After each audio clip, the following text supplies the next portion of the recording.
We request all the participants to keep their cameras off and stay muted till the end of the session. Please type your queries in the chat box. They will be answered in the course of the webinar. We now request Sri N.K. Santoshi Sir, Deputy Director General, Department of Chemicals, to say a few words to set the context for this session. Over to you, sir.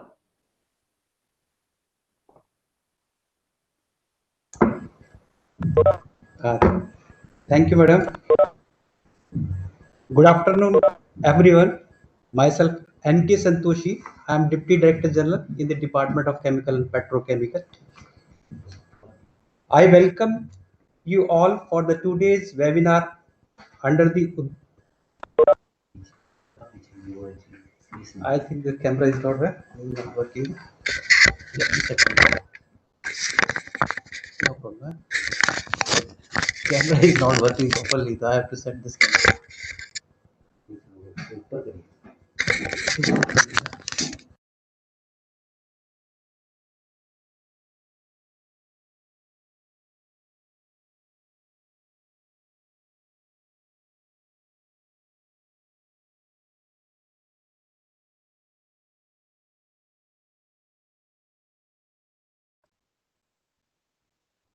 So we request you to I think you're on mute. So we request you to unmute yourself, please. Mr. Santoshi, your mic is on mute. You'll have to unmute.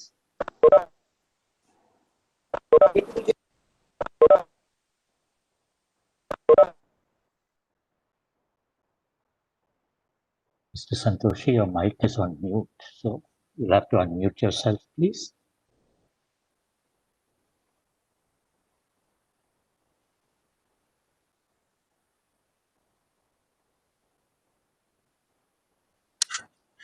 Can I just check? Good afternoon. Can you hear me? Yes, we can, Rene. Yeah, okay, that's fine. Then I'll mute again.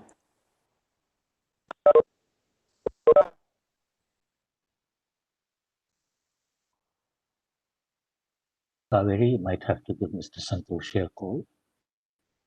Yes, sir, we are doing that. Is it, madam, I am audible? Sir, you are audible now. You are now, Mr. Santoshi. We missed the beginning part of your address. May we request you to repeat? Is it okay? Yes, now it's okay. Okay, I am starting from here. I welcome you all for the today's webinar under the Udyog Manthan series organized by the Department of Promotion of Industries and Industrial Trade, DPIIT. I welcome to all the experts, representatives from the Chemicals, NABC, CB, UNITCO, DPIIT, and other organizations participating in today's discussion.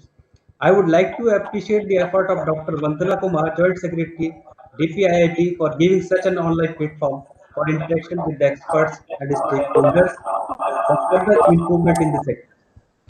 I personally feel that today's webinar will definitely help the department for identifying critical issues, challenges relating to the quality and productivity faced by the Indian industries in this sector, with a view of solving them to promote government vision that is vocal for local for achieving the goal of Atmanirbhar Bharat.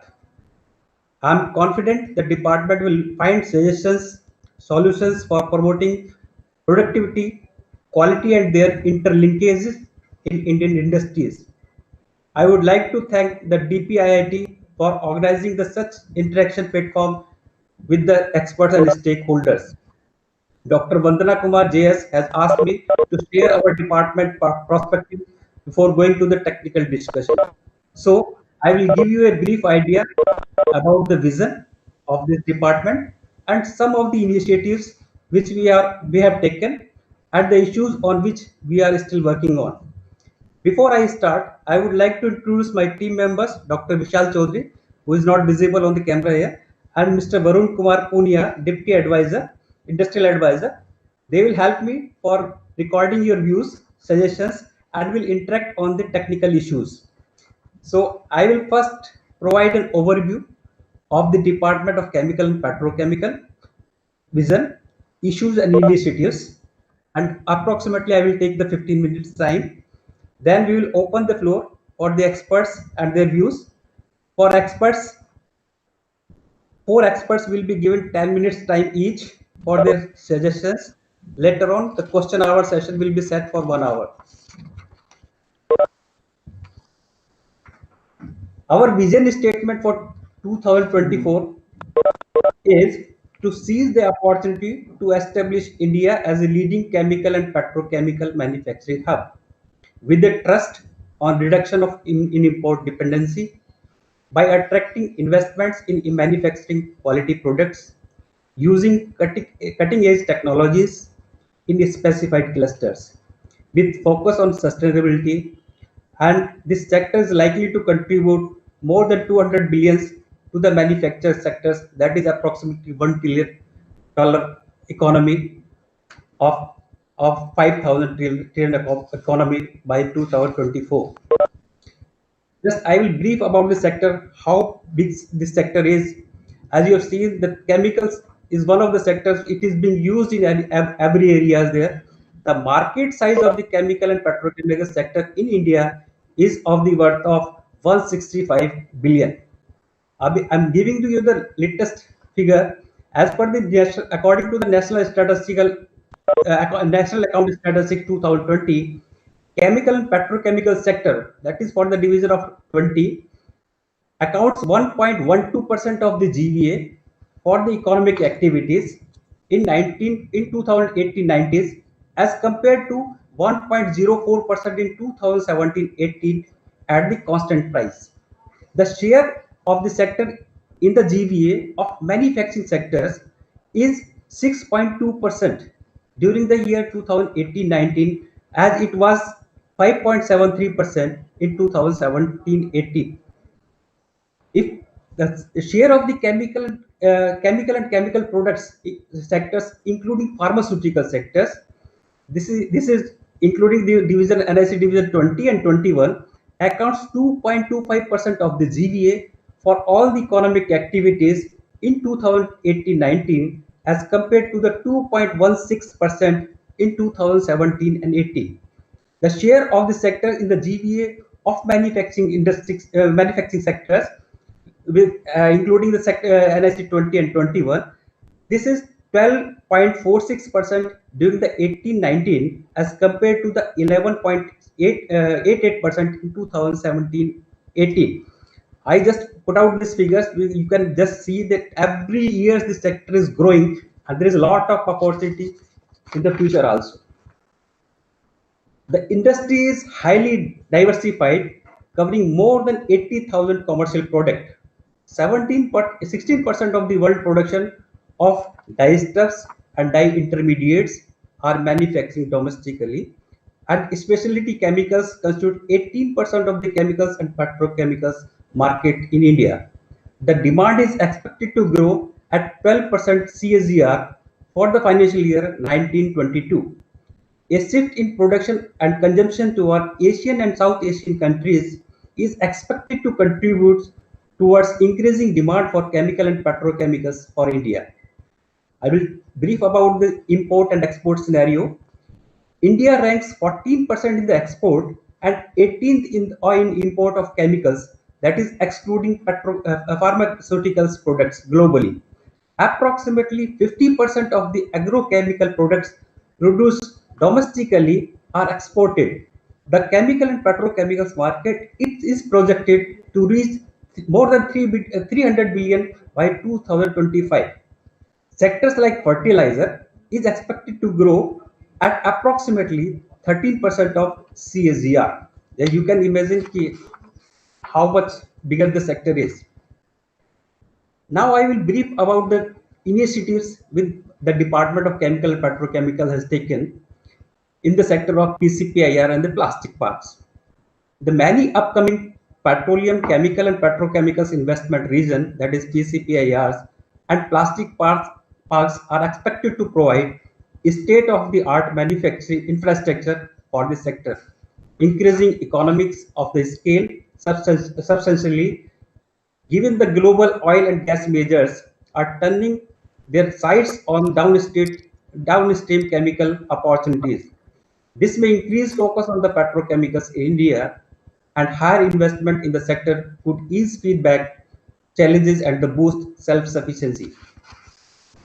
Now I will talk about the policy initiatives which the Department of Chemical and Petrochemicals has taken in order to achieve the quality and the productivity in the chemicals and the petrochemical sectors.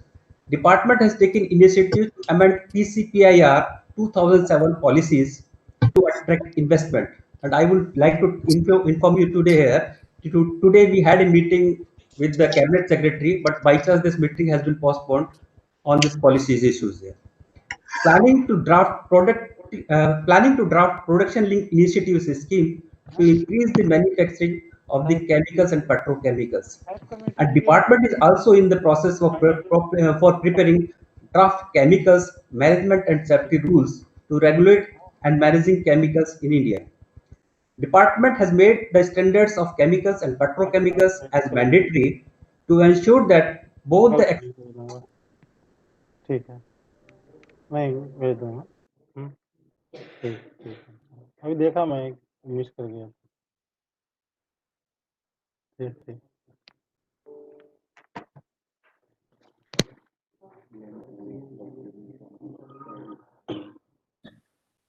I think Mr. Santosh is probably not network. We are missing out. Mr. Rajesh Dwivedi, please mute your microphone. Thank you.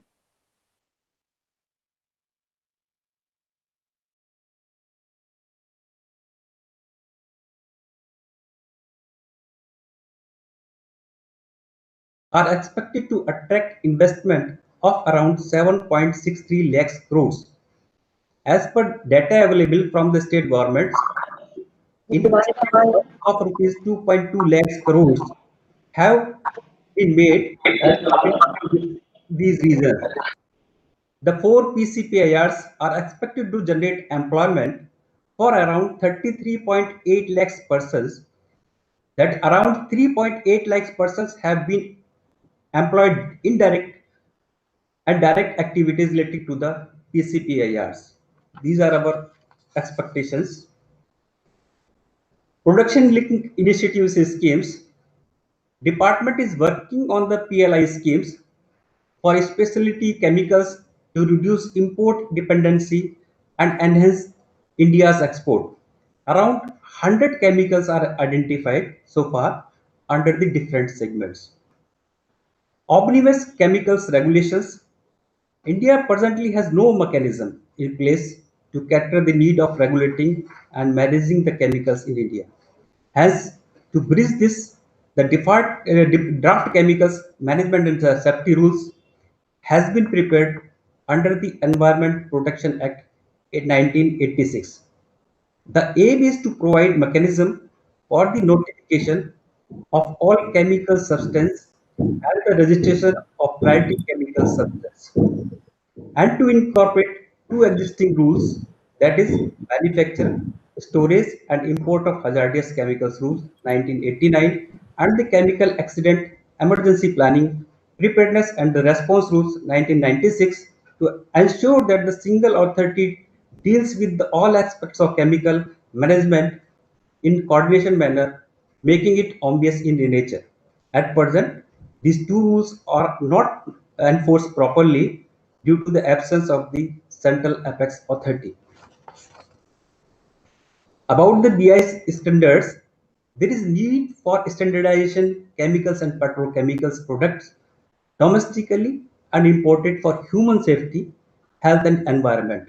Presently, BIS standards are voluntary in nature. Department has made an standard of, of chemicals and petrochemicals and mandatory to ensure that both the exporters of such chemicals to the country and the domestic manufacturers meet the BIS quality parameters.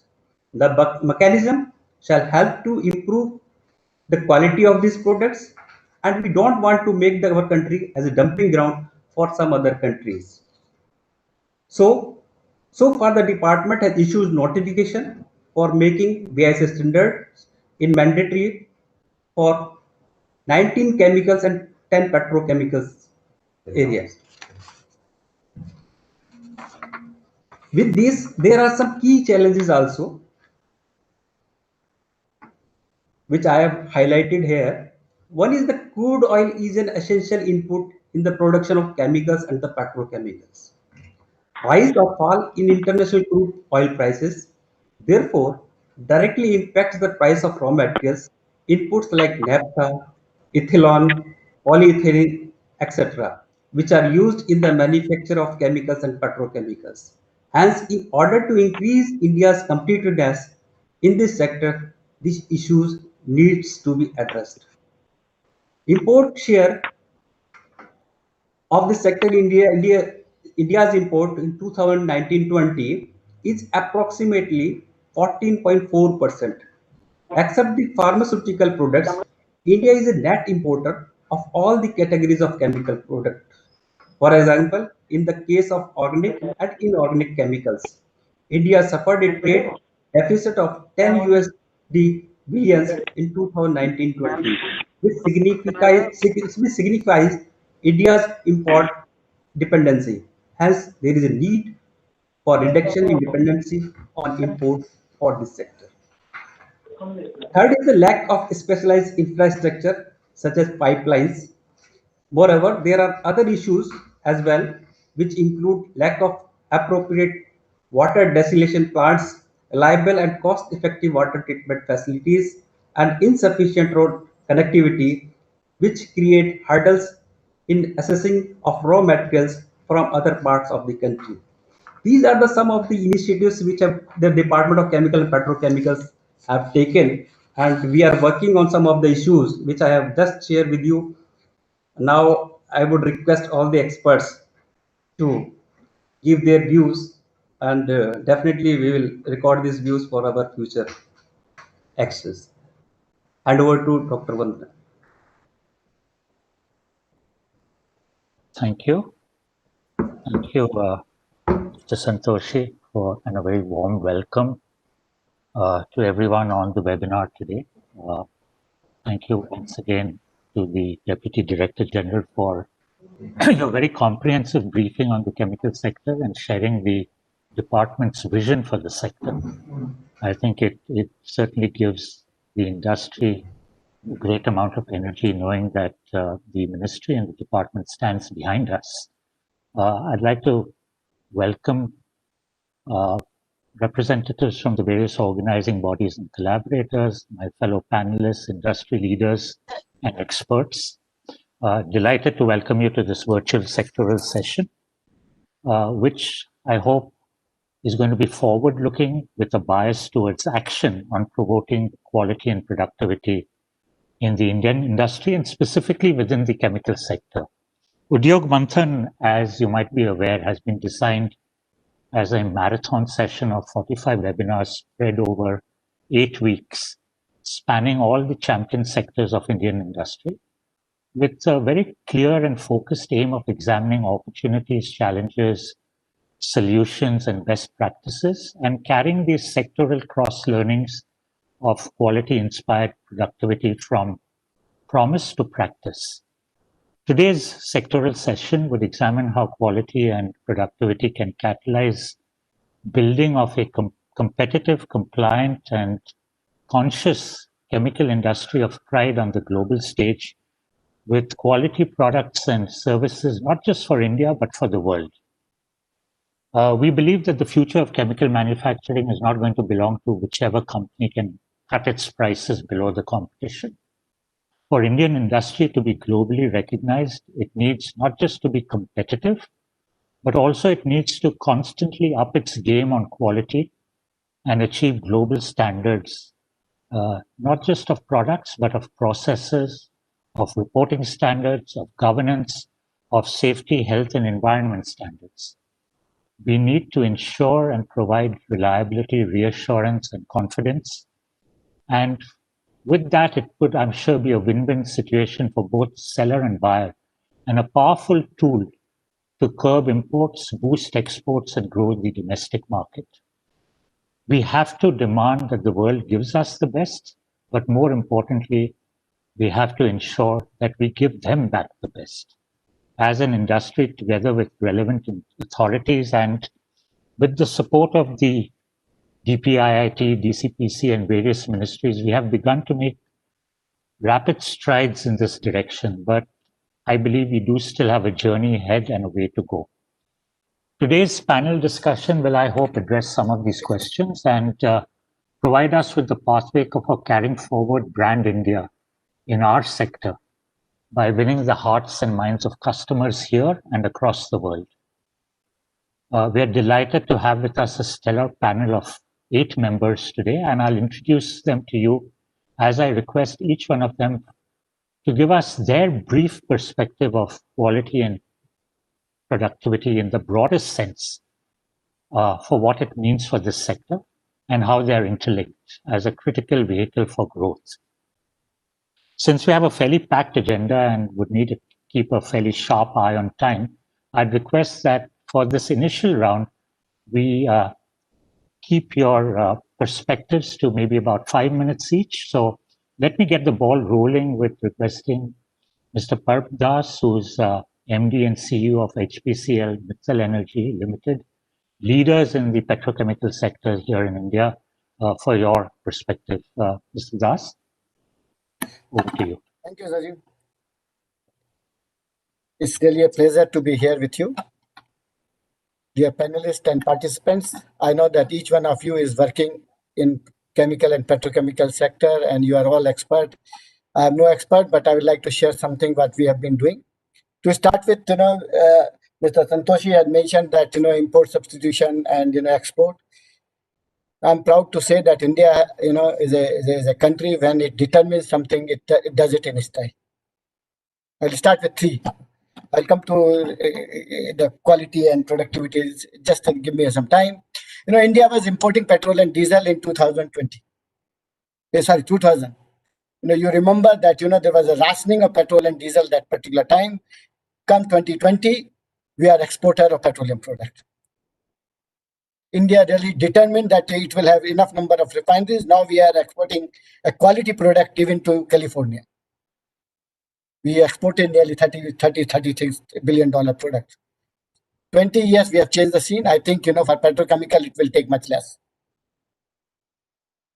The second thing, not many people know about HMEL. We are a joint venture of HPCL and Mittal, 49% equity stake, and we have a refinery which we built in 2012, a 12 million ton refinery.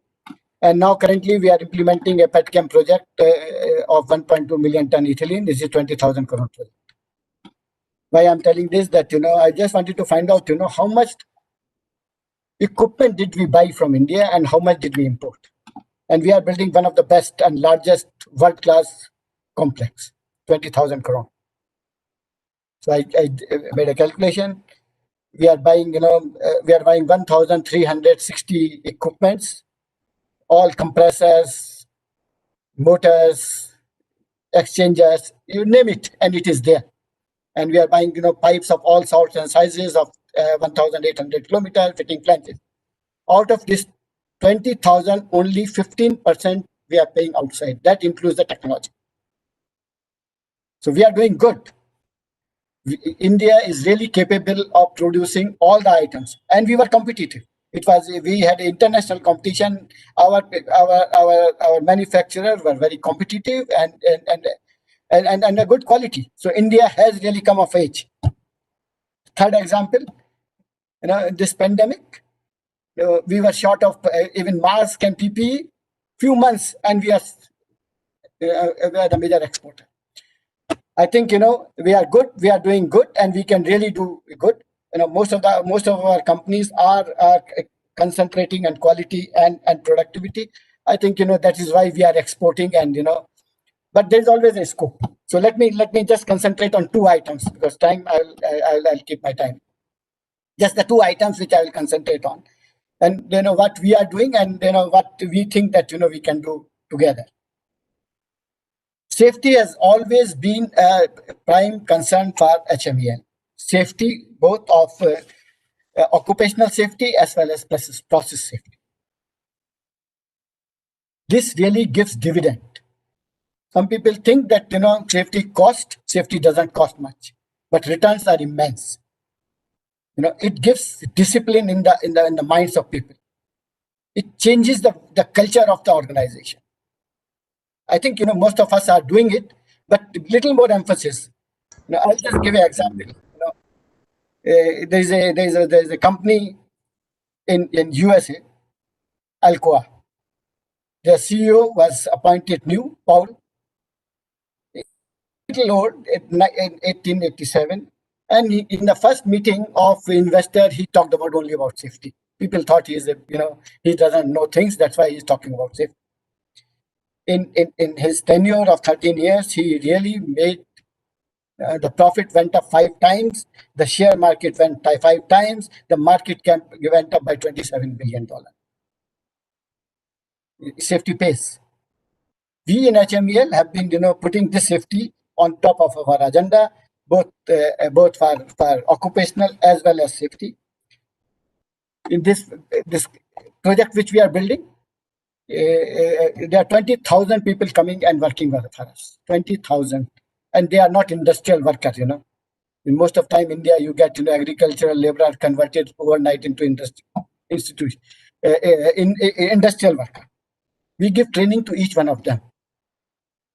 Incident injury-free workplace is our motto. We have got all the awards, British Safety Council Award and 5-star rating, etc., etc. The bottom line was when we were benchmarked in the Solomon benchmarking for all the refineries on earth, that is 376 refineries. We did relatively well. We were in quartile 1 and 2 in 25 after 29. But I'm trying to convey that little more efforts on safety, both process as well as occupational safety, will get us quality and productivity. Doesn't cost much. So that was my first point which I wanted to convey, that let's concentrate on that. The second one is doesn't cost much again. It costs a little. Digitization. India is a leader. In IT, India is a leader. All people, back office is here. Brain is here. People talk many things. We are having all the technology ourselves.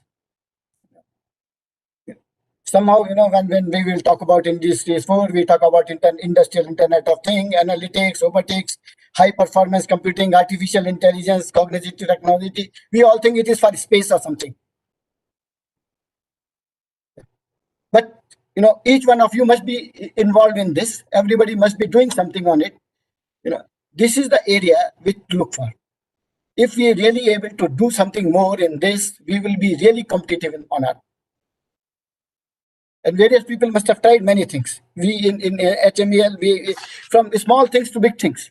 Small things. This is something called robotic process automation chatbot. You must be knowing. Small things. Our TA bill is all computerized. All invoices are all automatic. It saves time. It saves money. The quality is improved. From that small things to our the CDU plant is advanced process controls are there in that.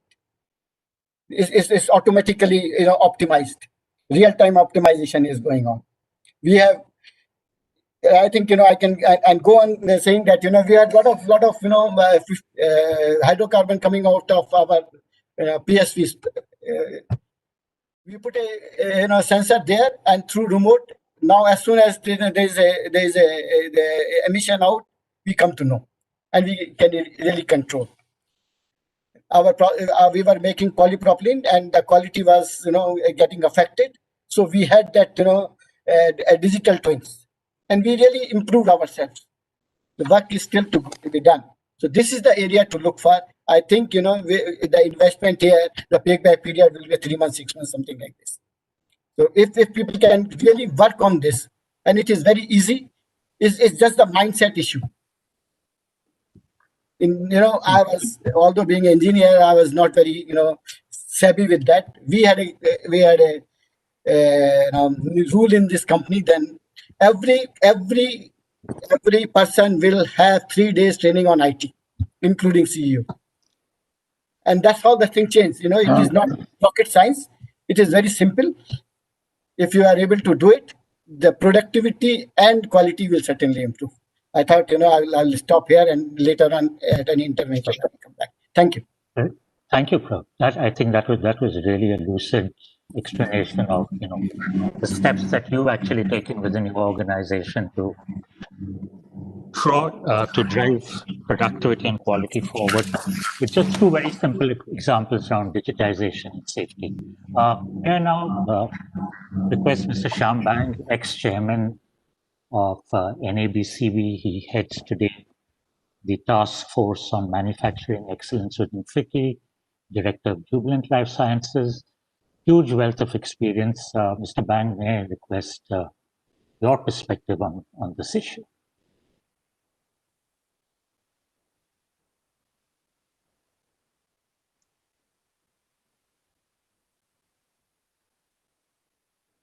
So you're on mute in case you're speaking.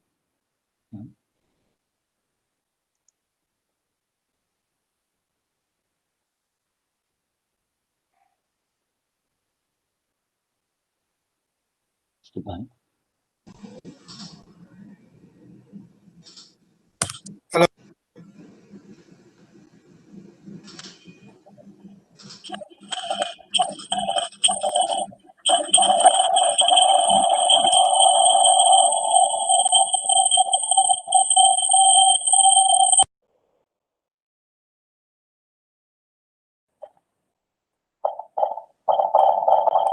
I think perhaps Mr. Bang is having network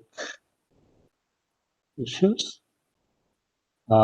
Perhaps we could move on then to the next delegate, and we'll come back to you, Mr. Bang. Next, really, on our panel today is Dr. René van Berkel.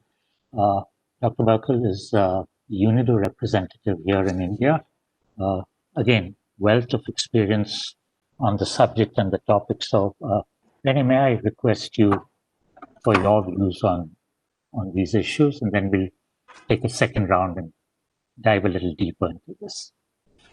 Yes, thank you, Chair. And UNIDO, the United Nations Industrial Development Organization, is really pleased to contribute to this Udyog Manthan, and specifically on the manufacturing quality and productivity in the chemicals manufacturing. Of course, these are profound, productivity and quality are profound manufacturing concepts, and hence they are also at the heart and the soul of UNIDO as the specialized UN agency. Though we live in the 21st century, and the first speaker already more or less referred a little bit to this, so we cannot just look at it from a manufacturing perspective in a narrow perspective, but we need to look at industries and chemical industries that are fit for the future, fit for the 21st century, and that is very much linked then for the UN system with the Sustainable Development Goals, so to get industry that is inclusive and sustainable. So having productive facilities that manufacture products and services that are sought after by the markets, but also taking care of the people. The safety aspect was already referred to, and then also environment issues. As a first introduction, maybe I can highlight 2 or 3 points. And I think that, first of all, of course, we could reflect on the current times, and we are still recovery or in the recovery from the COVID pandemic and the restart after unlocking. And that so we're going through this challenging times in business, and that has this kind of a tendency or maybe temptation to cut down on productivity and quality. But that is in UNIDO's view absolutely the wrong thing. We might be tempted to cut corners to a certain extent that is embedded in if I may say so, also in the India reality. India is a large market, so there's always a market for second-grade products. And there's also, if we certainly talk about the MSME segment, the perception that, well, and then nothing will go to waste because there will always be somebody who can buy our stuff. And this is a kind of a mindset which is a bit of a challenge if we want to drive forward the quality perspective. So even if we can sell it for a second quality price, we are still making a financial loss, and that is not yet in the Indian psyche, if I may say so, as an outsider. I think that that there is also perhaps sometimes a preference for a cheap solution, a jugaad solution when it comes to technology, and that can also be very beneficial. Many examples of good innovations, but we should be careful that this jugaad and this cutting corners and quality is not becoming a straitjacket that prevents us from becoming world class in that sense. So we are certainly in our work, in UNIDO's work, in the current pandemic times or recovery times, we are stressing this notion of building back from crisis. B3C is also online, and we put there very much the emphasis on productivity and innovation, taking care of people, taking care of everything that goes into manufacturing product. So even in the past, when the times were good, we could afford to be wasteful at some points. Now that the times are less favorable, we cannot afford to lose out on the productivity losses. So my second point is that maybe perhaps that productivity and quality today have much wider interpretation. So we were talking about the 60s or 70s. It was quite narrow. Product is your yield productivity, and then your labor productivity, and then quality is basically you check it at the end. And this is no longer the one that we are looking for. We're looking more at a performance of appraisal of all that we do in business. Specifically, productivity relates then to all the resources that we use that go into manufacturing. So it's manpower, it's energy, it's raw materials, other utilities. And there is, in our experience, still a significantly large potential, untapped potential for productivity gains by focusing on these materials, energy, water, waste, and related areas. So we have been having a very tight focus on what's the labor cost and what is then the labor productivity. But if we talk about productivity, we should also look at how productive is my energy input, how productive is my material input.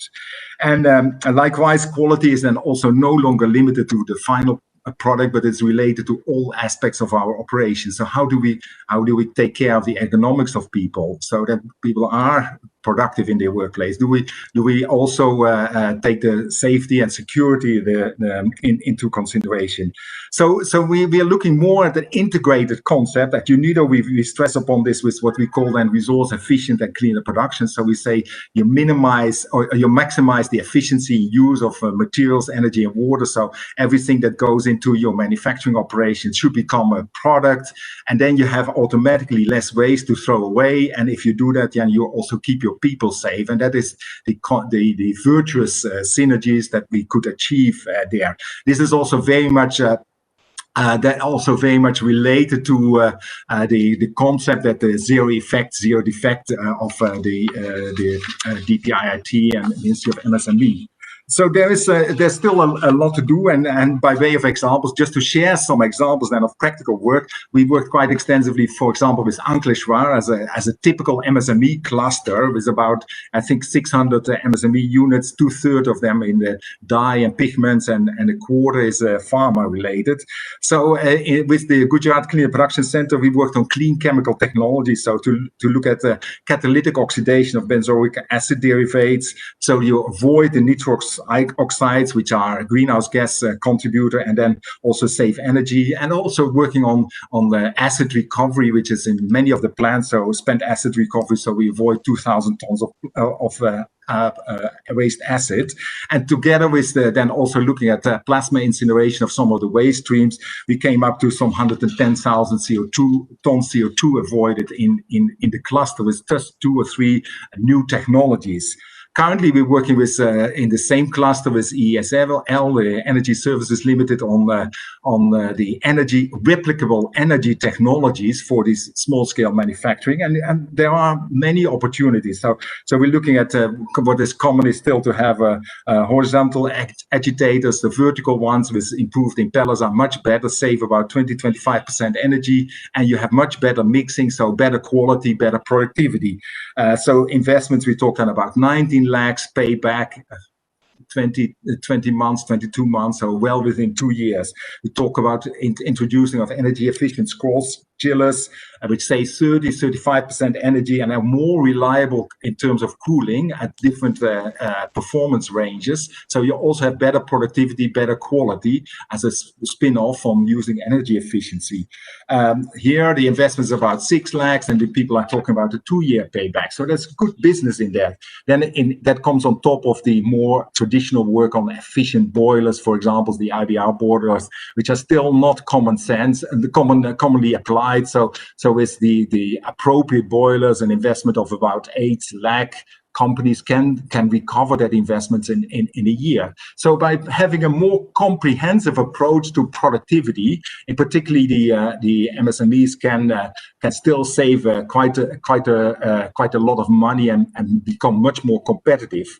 I think maybe as a last point in this first segment, I think that the productivity and quality are not really rocket science, but they rather require persistency and consistency. So it is simple principles that need to be applied. Sometimes the solutions are complicated. I won't put that away, but it is much more an issue that we need to look at the skills of the people. So it's not just being a good fitter, but also taking consideration of quality and productivity issues.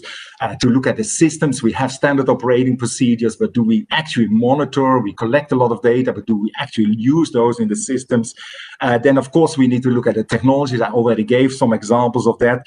I think that another obsession is perhaps that often we would like to copy and paste rather than design from scratch. So we take rather different units together and put together a manufacturing plant rather than designing this right from the start for integration and efficiency.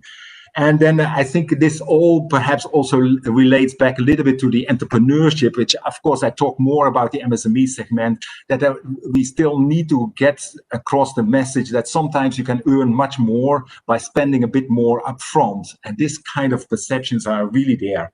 I think that you often say quality and productivity are a journey, not a destiny, or you can also say it's a never-ending story. So, and this is really what we need to do. We need to bring pride into the manufacturing operations to embrace this professionalism, responsibility, innovation, productivity issues as a culture of manufacturing in the chemicals and also in the other sectors. So maybe I keep it here, and I would be happy to come back with some more international experiences. Thank you. Thank you, René. Thank you so much for that. Really insightful and good to hear about the kind of actual use cases that UNIDO is working with industries in Gujarat on some of these aspects. I think we have Mr. Bang back with us. Welcome back. The network issue seems to have been solved. I'll hand over to you, Shyam, for your views and perspective and the kind of experiences that you might want to share with the audience. Okay, great. Thank you, Zahir. I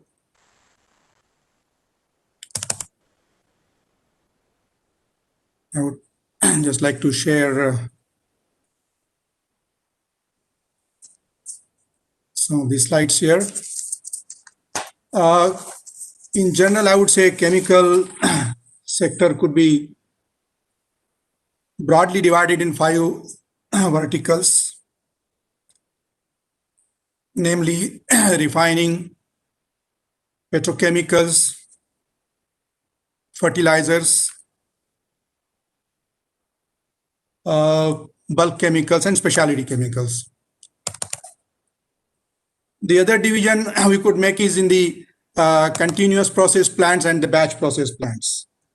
In the first 4 categories, refining, petrochemicals, fertilizers, and bulk chemicals, continuous process is deployed, and majority of the specialty chemicals are produced in the batch operation, while maybe some of them are produced in the continuous process as well. One typical thing about chemical industry is that the product does not have any brand value. The product goes to another industry, does not go to consumer directly, except some products like diesel, petrol, fertilizer. Most other products like shoes, television, tires, automobiles, clothing, they have some brand value. In case of chemicals, the customer, the manufacturers just meet the specifications of the customer, and then compete on the price. So for today's session on quality and productivity, let's see how the Indian chemical industry perform and the scope for improvement. It's not possible to make a general statement for all chemicals. The situation is different for different categories of products. Performance of most of the continuous process plants in India would be comparable to global standards. They are designed by engineering companies who design plants all over the world. However, technology keeps changing and so we have to keep pace with that. And the plants which were set up 20, 30, 40 years back will have limitations and will have to take steps to meet today's requirement.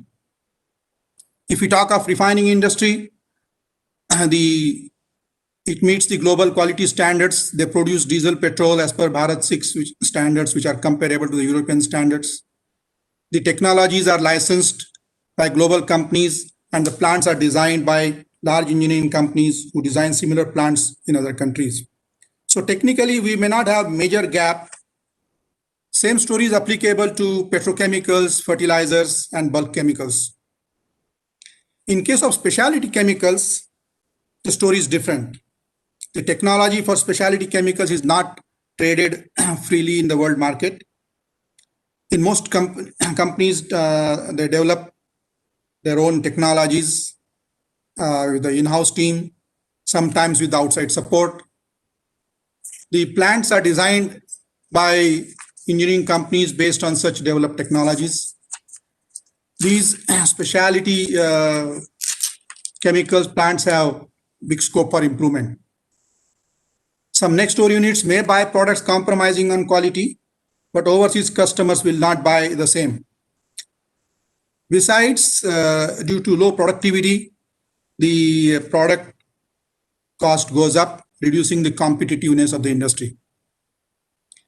The suggested steps in very simple terms, I would say, you have to look at the technology upgrade, quality systems, internal audit, quality by design, and scale of operation. Well, saying is easy, but of course, I'm sure the situation would change from industry to industry. The scale of operation makes a big difference. As the scale goes up, you can justify the investment in good machines, in quality systems, employ competent persons, which can improve the quality and productivity both. If you really look at the labor productivity, some of the weaknesses that we are facing, the labor productivity and capital productivity in India is lower than in the competing countries. If a company is making profit today, it is not certain that it will continue to make profit in future in the fast changing world. Profit is not an indicator of competitiveness or manufacturing excellence. To be competitive in the global market, industry has to take steps that will lead to manufacturing excellence. Several industries have taken initiatives to bring excellence in manufacturing, and their sustained growth is visible. While many industries who did not change their approach with changing world have lost opportunities. Every entrepreneur, every manager thinks that I am doing a great job. My quality is very good. My efficiency is good. This self-assessment keeps you in dark. Management systems have evolved with time, and various parameters contributing to excellence, and to measure your score on each of these parameters, the systems have been evolved. Now, if you look at this slide a little bit, I would say, these are, on one side, you have the enablers, the visionary leadership, the strategic planning, and then you have these process parameters, customer focus, innovation, quality systems, supply chain management, operational flexibility, machine uptime, visual management, scheduling systems, inventory levels. These are all the process parameters, and if you monitor them, the results that you will see is productivity, quality, cost, delivery, safety, and the morale of people working is high. And you measure your score on each of these parameters, and you have some benchmark and your own score, and this is where you can see the gaps in the industry. It's a very analytical and systematic approach. Subjective element is replaced by the objective element, and this analysis leads to the identification of gaps. Once the gaps are identified, then one has to take steps to remove those gaps, and gradually the industry moves in the direction of excellence. There are various methodologies used by the industry like Six Sigma, TPM, Kaizen, theory of constraints, etc. to drive their improvement program. Checking quality of the finished product, rejecting bad product and sending good product to the market is an outdated concept. It results in wastage and higher cost. Having good quality management systems, writing down all SOPs, making them available to all employees,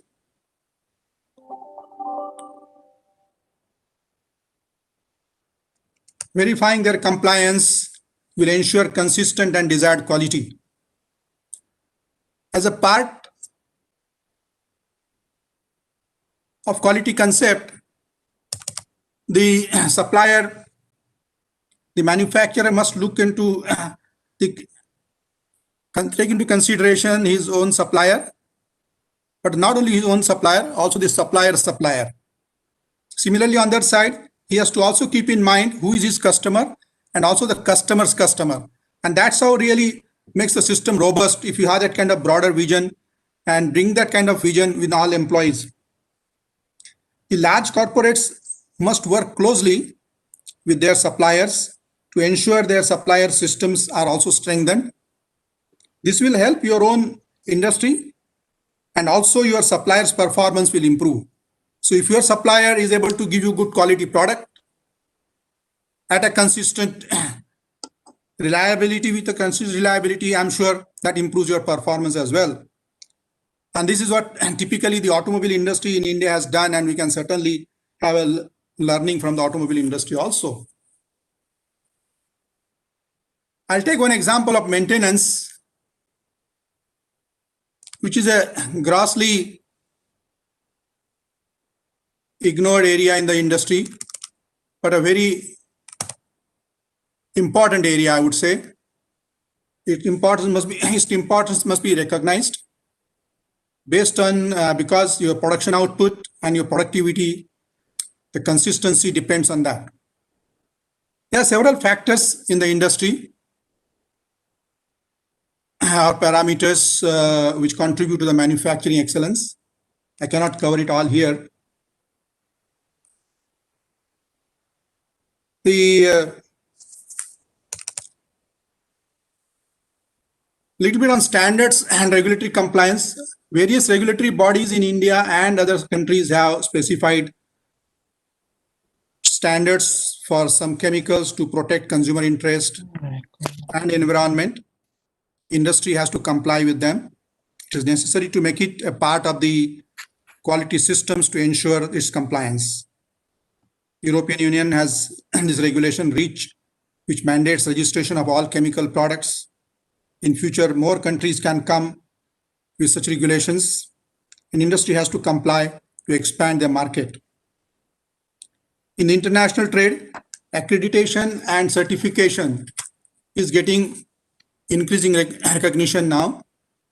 There are over 200 accredited certification and inspection bodies in India. Certification from these accredited bodies and laboratories, there are almost like 4,000, 5,000 accredited laboratories in the country. And certification from these accredited bodies and laboratories are recognized in most of the countries in the world. And industry should take advantage of the system. To summarize, I would say measure and create and generate more data as much as you can. the data must be recorded, measure the overall equipment effectiveness, OEE, and overall plant effectiveness, OPE. From the data, find out the deviations. When you start analyzing the deviations, reasons for deviations, conditions at that time, you see the opportunities of improvement. When such opportunities are identified, take target for improvement and draw out an action plan. Take a small target at one time, maybe 2%, maybe 4%. Sometimes it can be bigger also. When you take small targets, working team thinks it is achievable, and it really happens. So first and foremost, one must believe that there is a scope to improve. Once you believe, then you will identify areas of improvement and take steps to improve. The data which was considered unimportant earlier suddenly becomes important when you analyze it and several opportunities are identified. It's a continuous process. We can call it a continuous improvement model. And friends, I can assure you all such initiatives will give you returns several times more to incur. It will make your industry, your business competitive and sustainable. At FICCI, we have created a task force for manufacturing excellence. We are regularly organizing programs for the benefit of the industry on various topics. So this is what I wanted to share with you today. And thank you for your patience. Thanks. Thank you. Thank you so much, Mr. Bang. Thanks for sharing that very simple yet very insightful and systematic framework for industries, whether large or MSMEs, to examine their path forward on quality and productivity. I'd like to now move over to Mr. Sagar Kaushik. Mr. Kaushik is CEO of UPL. I think it's a company that requires really no introduction. Leaders in agrochemicals with a global footprint and presence. So, Mr. Kaushik, may I request you for your views, with just a gentle reminder that we seem to be running a little over time. So may I request you to kind of keep it down to maybe 5 or 6 minutes so that we have time for another round of interactions after this. Mr. Kaushik, over to you. Yeah, Zarir, organizer. मेरा तो हो गया. तो जरा वापिस. Yeah. So Zarir and the organizers, thank you very much for this opportunity. And as we progress in the panel discussion, I think a lot of points are covered, so I should definitely be able to save some time. I'm actually representing the crop protection or the agrochemical sector, and I like to give a bit of difference in this for this sector as a part of the specialty chemicals than what has been spoken for overall chemical sector here today. So as far as the agrochemical sector is concerned, India, luckily, I must say that is sitting actually at a sweet spot because of its potential it holds for the domestic market related manufacturing and servicing the demand, and also for the exports. Why I say it? Because globally, it is a $65 billion market. And this market has already gone generics to the extent of 50 to 55 billion. In the next 5 to 6 years, another 6 to 7 billion will become generic. And the new products pipeline, I don't say that it is dry, but it is much more shorter or smaller than it was 10 years or 20 years ago. And therefore, the market is moving from less of invention to more of innovation. And this difference we have to recognize, that how the invention could be expanded and transformed to a value creation through the innovation. And that is what India is capable of doing. Just to give some differences that what I mean by innovation. I think innovation would make the invention to be available at the required parameters to larger scale of the customers, larger segments, larger geographies. And that is what India could do. India is capable to identify new manufacturing processes, targeted design processes, and achieve much lower cost of production. And therefore, the product gets available and distributed widely. It is also able to bring the formulations which have never been thought about. And they service different level of environment-friendly aspirations of the customers or the consumers. So I think the global market being generic, the access to the Indian manufacturers, Indian corporates is much more wider. And that is what we have to systematically have the policies and have the execution that we are really recognized, and that recognition we already have. We have to maintain that everything is to be done with full respect to the quality and respect to the environment. Let me give you some numbers, and you will feel elated for this specific sector. So our exports are much more higher than what we do the business. And I'm talking about India. I'm not talking about UPL. So for India, the total domestic market is $2.5 billion. Export is $3.4 billion. The exports are growing at the rate of 14-15%. And the total trade which takes place in the world for agrochemical, India has 9% market share. And that market share is the highest than any other sector within the chemical and petrochemical part. So I think we have done well. Now, I quickly go now to the quality, productivity, and these aspects. So in terms of the quality, I can assure you that we are UPL, we are present in 130 countries. 60% of the export which happens from India is done by UPL. And so I am very sure what I am talking. In terms of the quality, there is very, very rare that any rejection has taken place globally. So we are able to produce really the world standard quality from India, and again, not alone from UPL. And this also happens because our industry is regulated from the quality point of view, and from the environment point of view, from the efficacy point of view, like pharmaceutical. So I think there are a few processes which are mandatory being followed, and it is done pretty well. And today, the focus of our industry, and together with the Department of Chemicals and Petrochemicals, is that how India could become really end-to-end manufacturing base. We have the proven technologies in the industry for maybe 20, 30 chemistries or the products, where we have been able to establish end-to-end manufacturing value chain. We are, in terms of the quality and in terms of the competitiveness, best in the global arena.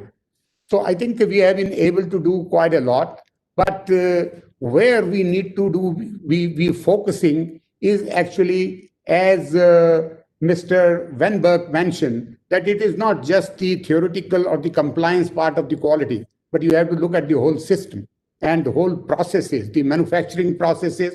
Are they delivering the required occupational health and the safety aspects, etc., are very relevant. That is where India also has to parallelly invest much more. Because if we believe that our exports could go from 3.4 billion to 10 billion in the next 5 to 7 years, I think we have to see that the sectoral expansion has to go hand in hand with the improvement in the safety and the environment footprint that it will be created. To give an example, UPL has opened a center of excellence for the safety and the occupational health near Dahej, which is one of the PCPIR.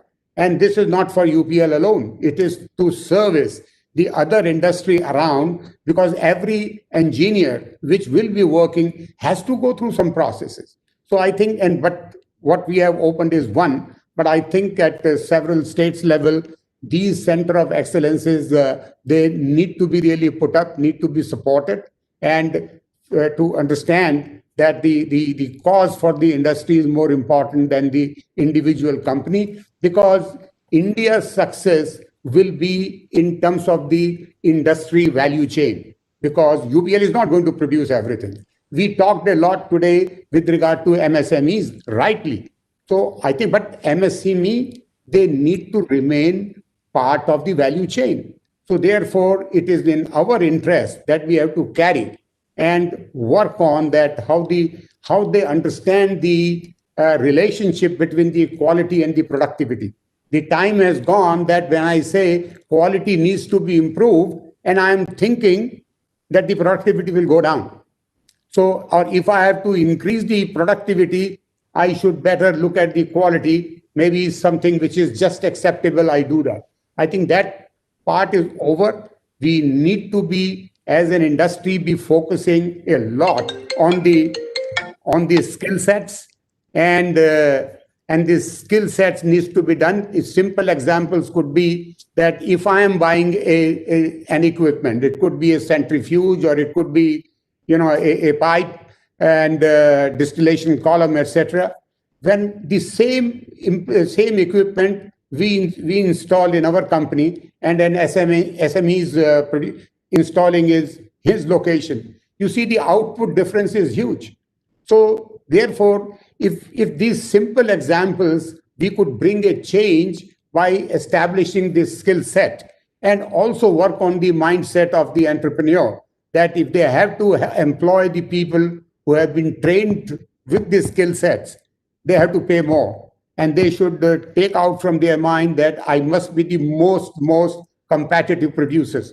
So I think this change needs to be brought in. And I would really say that as an industry, and also as the government, because government has a lot of budgets which they have done with regard to setting up these skill sets and the training part, etc. So there should be, I think, a combined effort between the industry cluster and the government, so that how MSMEs could be taken on board with regard to improving their skill set, so that these differences of the quality and the productivity part, this could really be matched.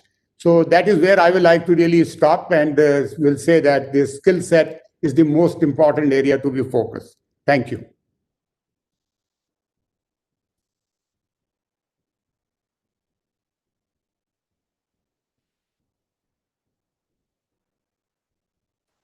Sorry, I was on mute, I think. Yeah. So Sagar, once again, thank you for that. As always, a very, very insightful and a great deep dive into the agro sector, which obviously is being spearheaded by the efforts of UPL and super learnings there. We move on now to our next panelist, Rupak Saraswat, who's CEO of India Glycols. He brings with him a wealth of experience in the specialty chemicals sector. And Rupak, without much further ado, I'll hand it over to you for your views on this. Yeah, thank you, Mr. Langana, and thank you everybody for giving me this opportunity to present my perspective on quality. Obviously, it is just one perspective which I would like to give so that I can leave you with some thoughts. And there's some noise which I need to address.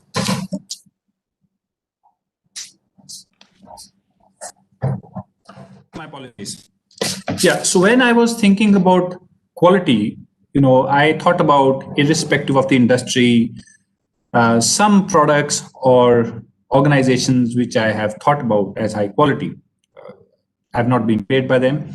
So Toyota, for example, Singapore Airlines, for example, Amazon, for example, Canon, for example, and so many other companies which makes various products, including products which sell B2B.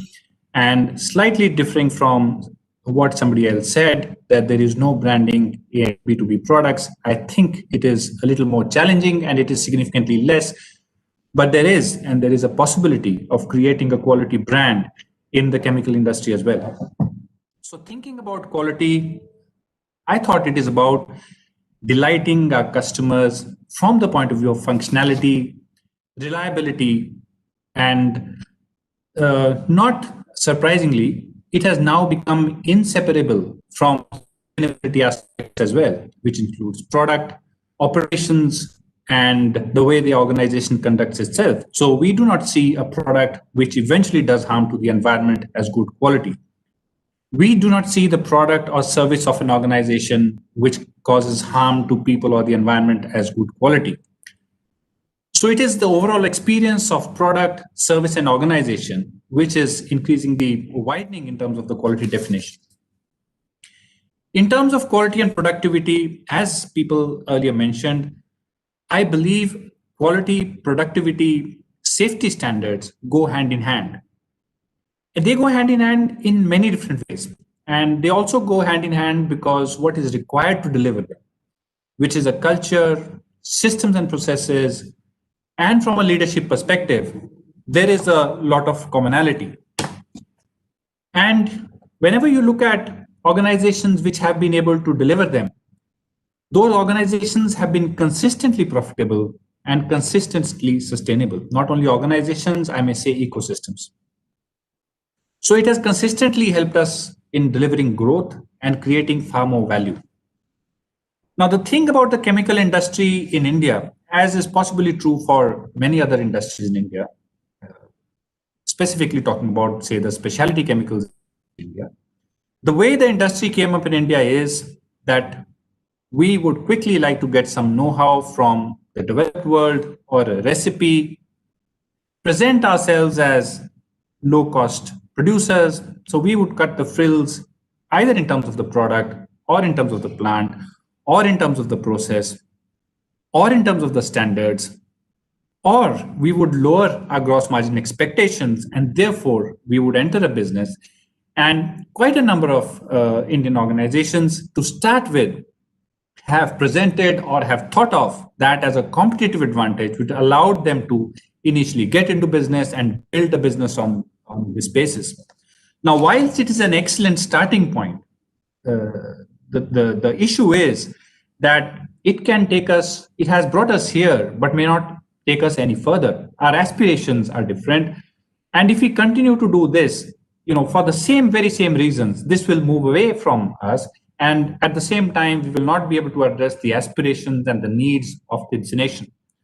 So this kind of becomes a hurdle and a baggage as well. So in that sense, I think we need a gear shift. We need a gear shift from a policy perspective. We need a gear shift from an industry perspective. We need a gear shift from the perspective of other stakeholders like our research institutes and people who provide our infrastructure. And that is when we will be able to create that sustainable quality, productivity, eventually translating into efficiency, profitability, sustainable business performance. Now, having thought about, competitive advantage and say, how would quality and productivity deliver competitive advantage? And also taking you back to what I said as to how traditionally the chemical industry or other industries have come in India. So I thought of competitive advantage coming at three levels. The competitive advantage is that we get some know-how or a recipe. Well, but that's in today's world in particular, relatively easier to replicate and get, either in terms of people or in terms of knowledge. The second level and a slightly stronger level of competitive advantage comes from systems and processes. You can take a person away, you can take recipes away, but you will not be able to so easily take away systems and processes which have created a pipeline of those innovations or those products. And last but not the least, which is a little more difficult to comprehend, but which is something which is the real thing to go for, is competitive advantage which comes from culture or value systems. Now, in order to kind of explain this, I was thinking once that if you go to Singapore, for example, if you take a bus there, there is no bus conductor. So you have a list of stations you would go to and you put the money in the box. Now, if McKinsey were to, for example, do a study and recommend that in Mumbai or Delhi, well, we have the knowledge to put the boxes and put the rate list and people to put in the money. We can have the IT systems to back it up, but will it work? it won't work, because we need to work at the culture and value systems level. So I think the same goes for quality or productivity. It is a much more longer term investment, and we need to move away from the tactical know-how, systems and processes to making it part of a culture, such that we can create those winning systems. I'm a firm believer that we need to get away from the mindsets of, and this is a point that I've made in CI and other industry associations, of solely creating winning companies. That is when we argue about, how I can have less stringent norms which are troubling me, or how I can have, less duty, which will make my life better for the next 2 years. Of course, that is important. But how much do we need to think about creating a winning ecosystem, which will then deliver a long-term performance? And there has examples aplenty to tell us that wherever people have created systems or a culture where quality, safety, health and environment, sustainability standards are at the core of what the organization does, are also cultures or ecosystems or nations which are at the forefront of value creation. And some of the examples which come to my mind, for example, are Germany, Japan. And we need to stop thinking about it as a cost or a tactical move, and invest long term in our people, in our culture, in our systems, to be able to reach that aspiration level, which this country is hugely capable of doing in terms of quality and productivity, amongst many other things. So not only from a company perspective, and I think our policy also needs to gear up to doing that. That's a little abstract, a little more difficult, but I think that is what we probably need to think about a little more. So thank you, Zaid. This is all from my side. Thanks, Rupak. As always, pleasure hearing from you, and thanks for that. A very broad strategic perspective on the subject, and thanks for also touching upon a lot of the softer aspects of what drives quality and productivity, because without that in place, the nuts and bolts sometimes don't work. I'll move on now from the perspectives of people from the chemical industry to someone from the consulting industry.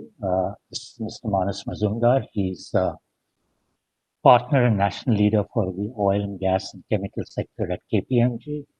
And Manas, great to hear your perspective. And just once again, a small request, if we can restrict it to about 5 or 6 minutes so that we get a chance for a second round of queries. Manas, over to you. Appreciated, Zahir. Thank you so much. And thank you to QCI and the DCPCN Ministry for this. I think the panelists before me have made all very relevant points, right from whether we look at it from the petrochemicals perspective that Mr. Batas talked about, the agrochemicals that Mr. Kaushik, as well as the specialty elements that Mr. Saraswat and then Mr. Bang also talked about. I think I would, from a business strategist standpoint, kind of step back and look at, look at it from a formula perspective, right? And of course, it's not always the right way to do it, but at least it provides us a framework, and that's one of the things that we aim to do, to provide a framework and structure to how we look at things, right? So if you look at any good business, right, and if you look at it from the sectoral standpoint of chemicals, and this is true for any industry, honestly, you look at it, price, volume, quality, right? And in fact, I think Mr. Bang only talked about one of the other metrics we look at, which is OAE, which is overall asset effectiveness, right? Which is a slightly different connotation in terms of, it talks about reliability multiplied by productivity into quality is equal to your asset effectiveness, right? So that's a very asset specific view, but you can look at assets, both human capital as well as, actual physical capital. But if I go back to my, mantra of PVQ, which is price, volume, quality, that's in a sense how you could look at how the chemical sector across its segments, whether it's bulk, specialty, agrochem, petchem, can really look at growth. And these are not mutually exclusive, as one said. These are force multipliers, right? Quality by itself can ensure you have a better sense of your pricing. Your ability to produce more or enhance your volumes gives you the scale advantage and efficiencies, which will reduce your cost, right? And all of that can then reflect in your pricing and your cost to serve and increase your margins. right? So this is an internecine formula that one really needs to look at in whole soul, right? And that's what I would really look at. I would call, you know, the PVQ trilemma, or in this particular, keeping to the ambit of our focus today on the productivity and the quality part of aspects, and these are interdependent. Now, within that, if I were to apply this to the chemicals space in particular, the quality aspect is very critical to what I call customer centricity. And I think this was Rupa who talked about the fact that whenever we think of quality, we think of certain brand names, right? And many of them are Japanese in turn. I mean, I think the names that were talked about, Toyota, etc. And having said that, while they did focus on quality, they did also focus on how do you enhance your production method, right? Why did Japanese cars take over American cars, and, you know, were the death knell for you know, the big auto in Detroit, Michigan, was primarily because they were able to successfully solve this mantra, right? And I think this is where both the aspects of quality, and in fact, I would evoke the whole lean transformation principles as well as the Six Sigma philosophy, which are both Japanese in origin, around the fact that you can produce efficiently and produce quality, and those two together really are the formula that can drive sense. Now, if we look at it from the quality sense, again, as I was saying, from a chemical standpoint, this is really the question of what does the customer want, right? And if you look at it from a petrochemical standpoint, if I were to bring in, let's take polypropylene, right? As Mr. Das was talking about, polypropylene itself has multiple grades and variants thereof. You can talk about random copolymers, you can talk about impact copolymers, and all these are just the L2 level variants that you have. Then within that, depending upon what variety are you looking at from moldability, durability, thermal capabilities that you have of that product, it makes a difference on its final end use segment. And the end use segment is linked to the customer. And here I would take it one step further to say not only know your customer, but know before your customer, right? And this is where, you know, you probably jump the gun and talk of, you know, what a Toyota does in terms of quality, or maybe what a Apple does in terms of outthinking the customer and creating a product that the customer does not even know he requires it, right? So thinking ahead and looking at the trends that are there in the world around us, and clearly one of the key trends is around the whole concept of sustainability. And, you know, we talk a lot about zero defect when we talk about quality, but I would want to extend it to call zero defect, zero effect, right? Or ZD, right? Now, this is a kind of a concept that you would really want to have, that anything that you manufacture is eventually being circular in nature and is not impacting the world around us. And these kind of customer centricity thoughts, which are still, at least from an Indian context, and maybe even to some other parts of the global market, are not really there. But this is where you can really bring in the concepts of how do you bring in a polymer on a product, chemical product, which is zero energy usage, is biodegradable, or can be recycled. So that is one aspect. I want to just touch a little bit upon the productivity aspect and not take longer, as I can see Zarir is there. Is that the productivity aspect of it is again through some of these philosophies that I touched upon, but has two components to it. One component of it is clearly the asset side, which I talked about. Now, the asset side is part of it physical, equipment oriented. A large part of it is technology oriented, right? The better technologies that we use, both in terms of what I call the equipment technology and as well as the digital technology, to really run it efficiently.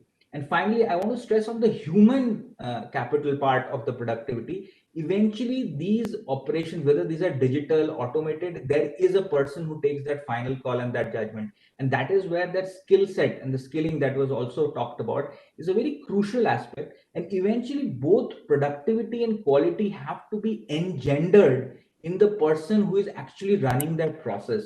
And that is where the elements of not only tracking the metrics that I talked about, because unless you know where you are, you can never improve, because it is a journey that is talked about. The metrics of productivity and quality, or even like I talked about overall asset effectiveness index, that then needs to be translated into an action plan for the person in terms of how does he see the journey for himself, for the process he manages, for the company that he is looking at, and for the overall country and the GDP and the gross value add that he's looking at. So I think the internecine nature of all these and how you fit it all together, there is of course no single solution, but it makes sense to look at it from a framework perspective and address in one aspect at a time. That's from my side, Zari.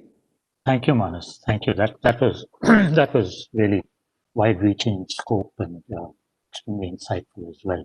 We'll go back to somebody from the industry, and this time someone who faces the customer every day, Mr. Kapil Malhotra, heads marketing for Gujarat Fluorochemicals.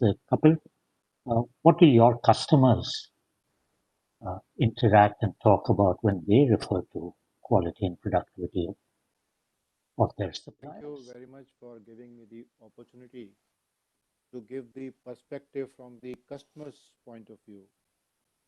Well, let me just just briefly touch upon the journey which I have faced in this company from Gujarat Fluorochemicals. 15 years back, we started manufacturing fluoropolymers, started with PTFE, polytetrafluoroethylene, commonly known as Teflon. For the first time, manufacturing at a world scale economy in India. We followed it up with different grades of PTFE in subsequent years. Then we started manufacturing FEP, PFA, and now PVDF. And all these are actually true examples of Atmanirbhar Bharat, as no one else manufactures these products in India. That is the first thing. The second thing is that 70% of our product is being exported to countries like US, European Union, and Japan. We also export some quantities to Korea, Taiwan, China also. But almost out of 70%, I would say 60 to 65% goes to these Western countries and Japan. Now, when we were facing the problems of finding our footing in the global market, the quality requirements were definitely much more stringent than they were in the Indian region or in the Asian region per se. The very first thing which we were welcomed when we started approaching the European Union was the REACH registration, which itself was very, very challenging. However, we had to come to our standards. We had to invest in our plan to upgrade our systems to reach those standards. We got it done. We got the approvals. We got REACH registered. We had to go for UL approvals. We had to go for some other safety approvals, which we did. We got those approvals. Yes, it was time consuming. And as Mr. Bang very rightly said, that for the specialty chemicals and specialty fluoropolymers, there are no technologies available. You have to somehow, adopt yourselves to some borrowed, know-how and borrowed technical know-how and adopt it to your own conditions, which we truly did to that extent. So the first thing was that, the challenges which we were facing from the customers was they wanted everything as per what they were buying from our erstwhile competitors like DuPont and 3M and Daikin and Solvay. So we had to come to their standards. One thing is that to be mentioned is that Russia and China were manufacturing these products from almost 20-30 years before we ventured into it. But today, after 15 years, we are probably registered where the top 5 are registered, but not the Chinese and the Russians. So probably that is the progress which an Indian company can make. However, there are certain other things when we come, probably at this juncture, I can say probably after all these approvals, finding a footing in the global markets probably was then smoother and easier. But then I come inwards to the Indian market. Over here, I have to face certain competitors from, I would not name which countries or which part of the world, but it's very understandable that some material which is probably not compliant with REACH registration, which is not compliant with certain other parameters, is finding its way into India. Now that's when an equivalent of REACH registration should be there something in India also. Yes, BIS standards are there, but again, most of the standards which are in BIS I have seen my own standard which was there was around 22 years old standard, made in 1998. Well, I had to get it rewritten, submitted to BIS authorities, but yes, it took almost an 8 to 10 months time the whole process to be done. Probably, if the BIS people are sitting over here, I would request that these kind of processes should be shortened and industry should be supported. After all, we are running for the cause of at least a minimum quality standards in this country. The second thing was that what I feel is DCPC also needs to support us, or all of us over here as a broad industry, that once the BIS certifications are being done, then the mandatory portion to be done for those particular aspects need to be streamlined, time defined, and see to it that all the industry in India which is manufacturing or using the material at least comes to those kind of standard levels. So that's the second thing. The third thing which we faced was that ever-changing specifications in the international market. The very fact that some of the surfactants and additives which we all use in the chemical sectors might be having PFOAs and PFOS or some other surfactants which are having certain restrictive usage in the international market. But the moment the word changes to those specifications by either by REACH registration, or if the Japanese are changing to it, if the US guys are changing to it, even I would say now Korea is also going for REACH registration now, if you guys are aware. So in India, it takes probably a phase lag of 4 to 5 to 6 years to convert ourselves to those particular standards or to change ourselves. Now, one of the example I'll give is probably asbestos is one thing which is banned everywhere in the world. But still, if we see in our own chemical plants, we're using asbestos gaskets. Asbestos is carcinogenic, we all know. A very simple example, in all the probably non-branded pizza makers, you will see ovens or other burger chains, the ovens which are using the sealing elements or the insulation elements as asbestos, and not the defined permissible polymers or fluoropolymers which are actually used worldwide. Now, probably while intaking our own food or something, somewhere we might be having some traces of those asbestos also which we are intaining, or some other banned chemicals. So that is the second aspect which we have faced, that when we go to the international market, we have to comply with all these things. We have to develop these surfactants on our own or shift to them very fast so that we can be competitive in the market. So that's the third aspect which is there. The fourth aspect which we are facing nowadays, I do not know about your own setups if you are exporting or dealing with the multinational companies, is that the sustainability of the business with respect to environment, safety, and health. EcoVadis is one such example, that now a lot of companies in the multinational genre in either abroad or in India also are asking whether we are having sustainability models. Are we EcoVadis compliant or not? If we are not, then they simply say that we can't do business with you. So I think that's the next step, which is to be followed by everyone, that on these platforms, I am the one who is implementing this in my own company, and we have successfully uploaded our application this time for the better scores. And so I know for one full year what kind of a whole transformation we all had to go, and how many systems we have changed in our own organization. And if everyone were to change that, I think the quality aspects itself will go up. And not even in these sustainability models which we were following, it is not our own company. It is our customers who were engaged with us. It is our vendors who were engaged with us. So not even that we were doing the implementation at our own part. We were also getting the questionnaire filled up. We were training our vendors. We were training our customers to know how to be socially compliant, how to be quality compliant in all these aspects. So that's another aspect which is developing very fast, and we all need to be geared up to do that in order to sustain ourselves in the quality aspects. Thank you, Kapil. I'm a little mindful of time. One more last aspect is that, we see that when we go to either, developed countries or even China now, there are a lot of private sponsored research institutes. Like in my own case, I can find a fluoropolymer research institute in China, and a lot of applications which were developed during this time were developed through this.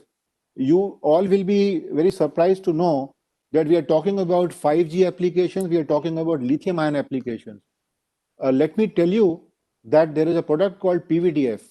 Again, it's a fluoropolymer, and or FEB PFA. The advent of 5G will make the usage of FEB PFA in the cables which are manufactured for LAN cables and also for transmission of the data. So that is one aspect which is going to be there. In lithium-ion batteries and solar frames, use of PVDF is going to be there. So, all these new technologies which are coming are using a lot of specialty chemicals and fluoropolymers, and we all need to know in advance that what needs to be done to be compliant with them. Thank So you, this is Kapil. what My I have to say apologies. from my side. Thank you, Kapil. My apologies. I think we're really over time now, and we still have one or two more panelists. So may I request somebody very important in the value chain from, excuse me, from TUV Nord, we have Mr. Shankar Patil. Mr. Patil, could we have your views? And once again, really sincere request if you could keep this down to about 5 minutes so that we can perhaps take a few more insights from some of the panelists. Mr. Patil, over to you.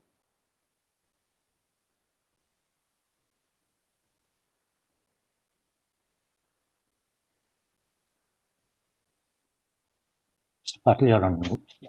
Go ahead. Yeah, I'm audible? Yes, you are. Please go ahead.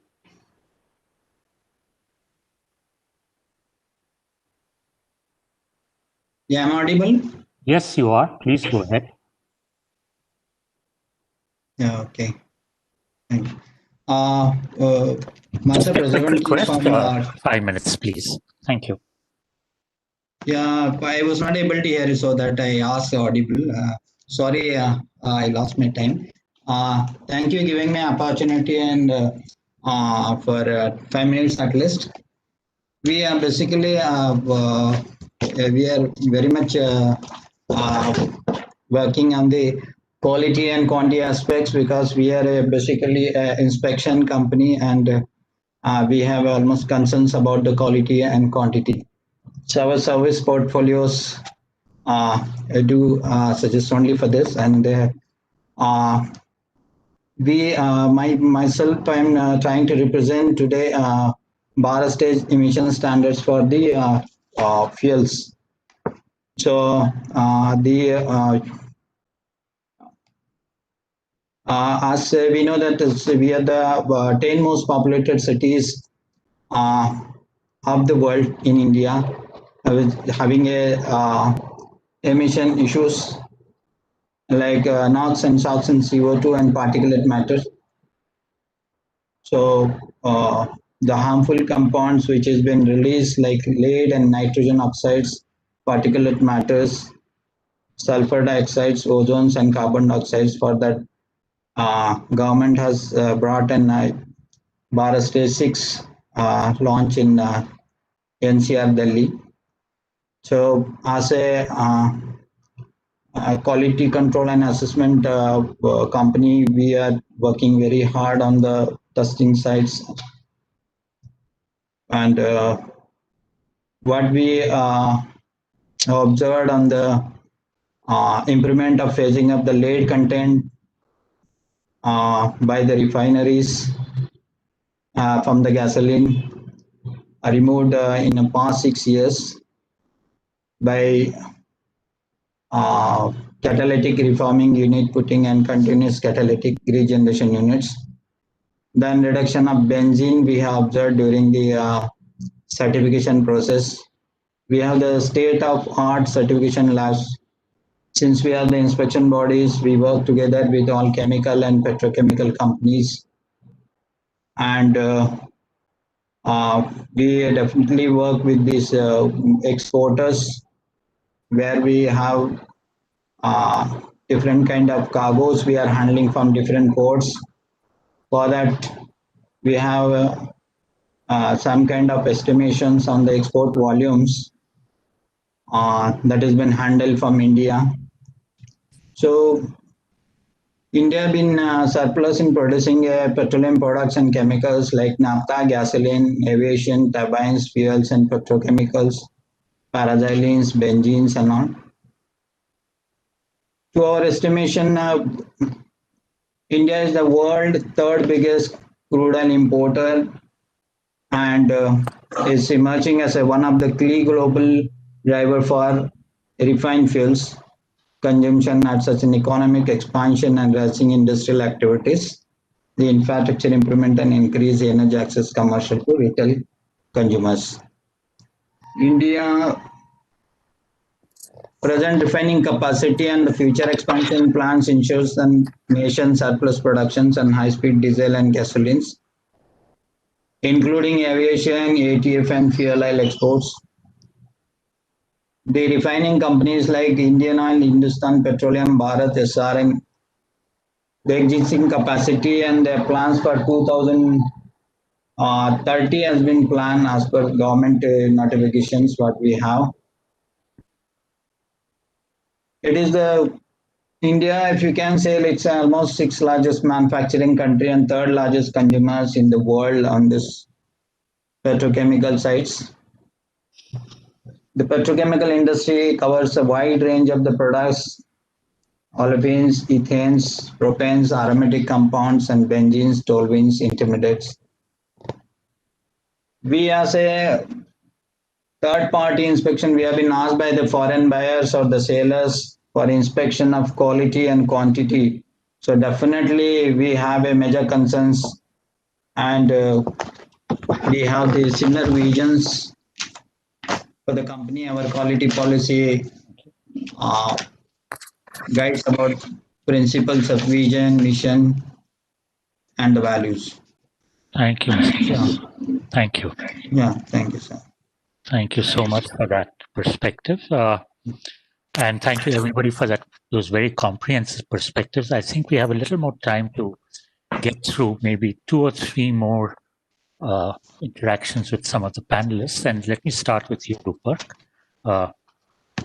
Obviously, it goes without saying that quality and productivity are 2 important pillars of building any brand. How is brand India in your perceived in this sector globally? And where do you think we lag? What are the opportunities for improvement? Perhaps some examples from your own sector in specialty chemicals.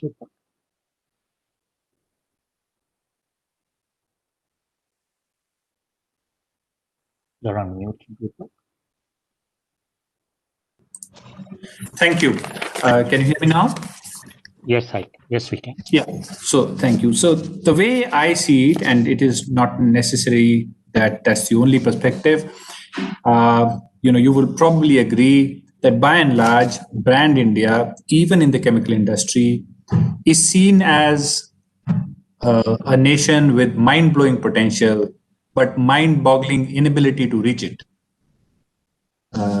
There's no doubt, and there's generally agreement that there is huge potential. If you look at the market, if you look at the talent that we have in terms of engineers, chemists, or other people, I've had the opportunity to work globally, especially in Southeast Asia, Japan, Singapore, and others with people who worked in my teams. And I can say that with confidence.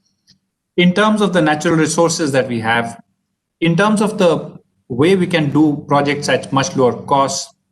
Now, if you look at these parameters, I wonder why we are not in a far better position to create many Jurong Islands, and why business goes to a place like Jurong Island, which does not have these advantages. So to start with, from the multinational perspective, people get foxed and eventually get frustrated.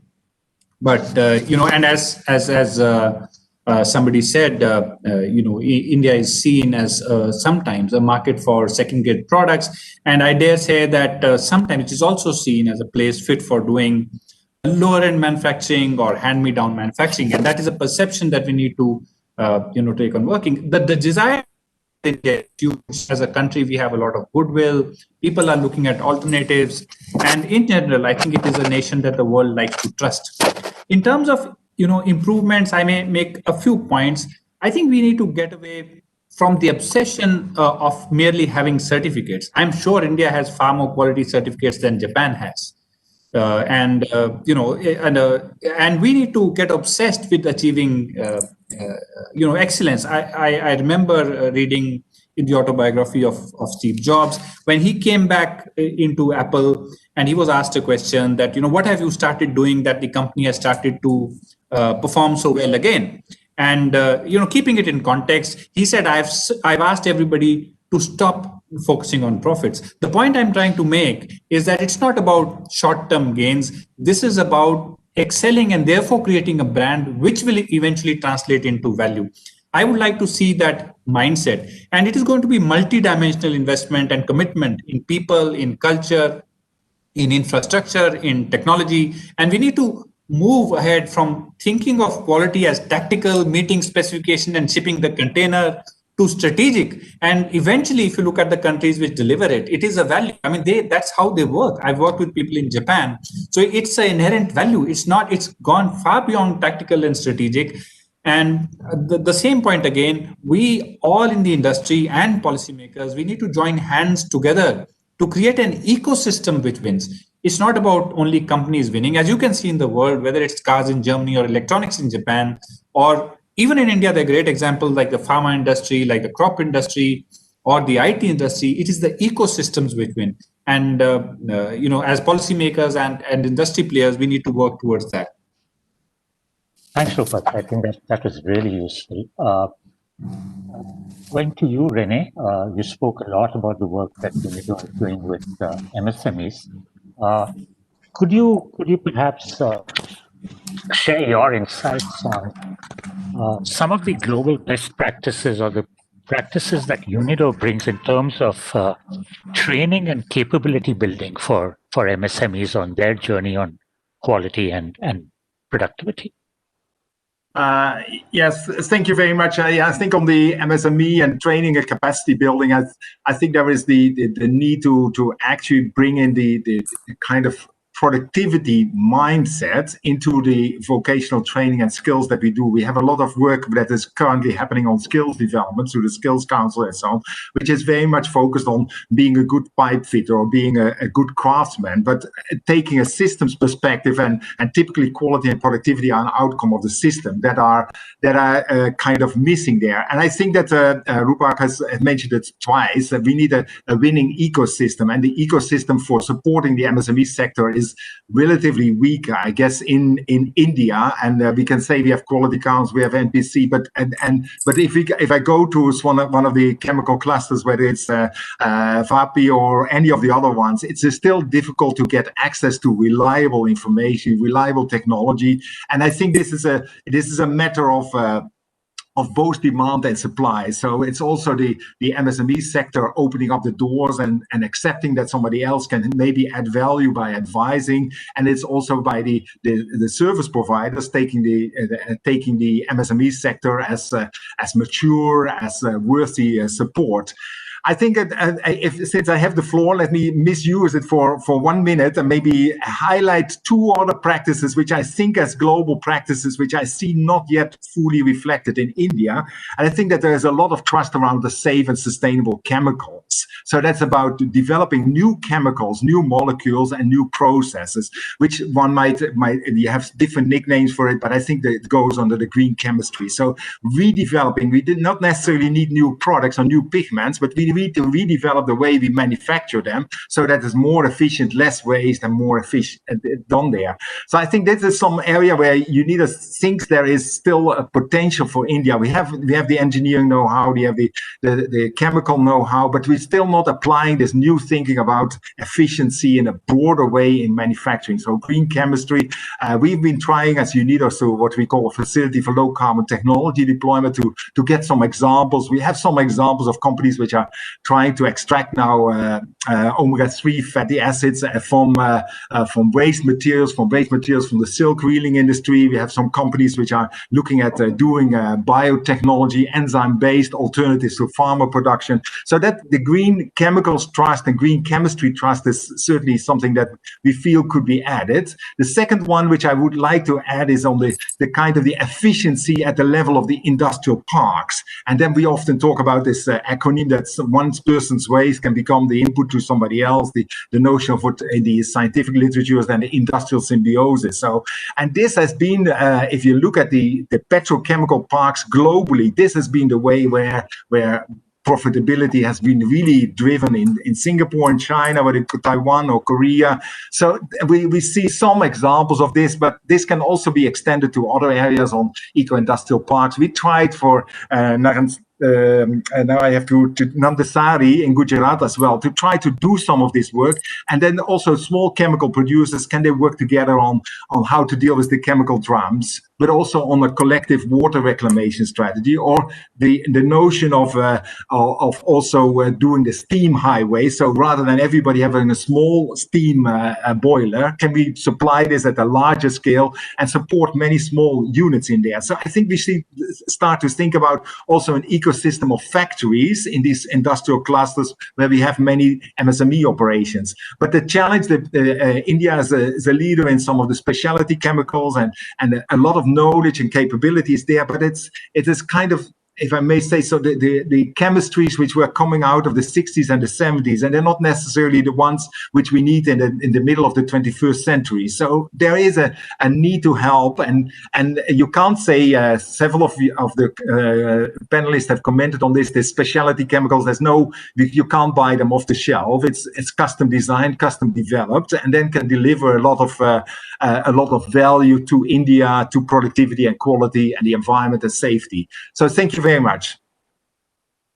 Thank you so much, Rennie. And just following on from that, I'd like to address something to you, Manas. Rupa has spoken about, the translation from promise and potential to implementation. Rennie and Rupa both have spoken about, developing the ecosystem.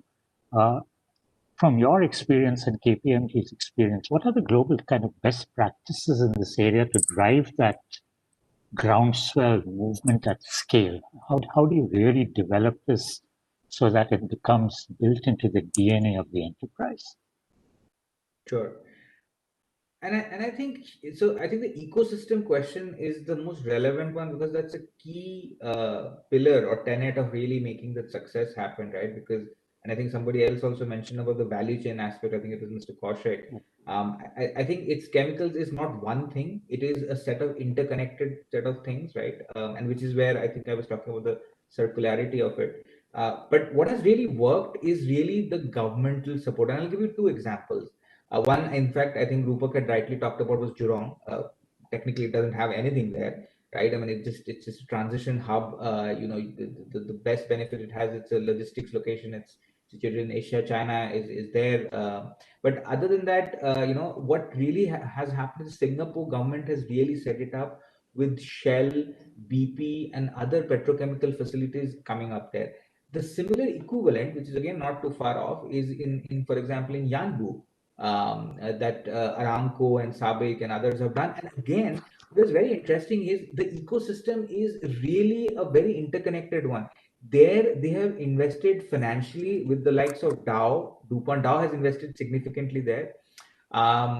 Similarly, there's another example which is closer to Singapore, is in Johor Bahru, where the Petronas has done something very similar. Again, the usual suspect of Dow coming up there, where there is both financial investment, this technical investment, and in fact, even the likes of Lamas is also involved there. So you have the investment, the financial capital, you have the technological capital, because at the end of it, chemicals, and especially the specialty chemicals part of it, is very much know-how driven, because that drives both the productivity, the cost, and also the quality part of it. And then creating the remaining infrastructure, which is at the end of it nothing more than an industrial park. You need cheap, reliable power. You need to ensure you have water. You need to ensure you have ETPs and effluent systems. And you need to ensure there is land, there is security, there is a bandwidth. So these are the basic necessities that are there. But while we probably all of us know the recipes, and in fact, honestly, India has been trying it, and Mr. Santoshi can indicate, but PCPIs other than probably Dahej have really not come up that well. And I think we should take a clean slate look at ourselves and see what has really worked. And again, for the lack of a better word, I would say it's what we call the Gujarat model, right? And it has worked very well there, but it has not worked in Paradeep. It has not worked in Kakinada, where we are trying to look to do it, right? So, and there has been attempt, but honestly, at the end of it, it comes down to strong governance and strong political support to really make it happen. And I'm not trying to say and pushing it everything on DCPC and the government, Santosh, don't see it like that. But I'm just trying to tell you, basis our experience with these various aspects, what has really worked. And that is really the single most driver. You have to have the ecosystem, and I'm saying each person has to play that role.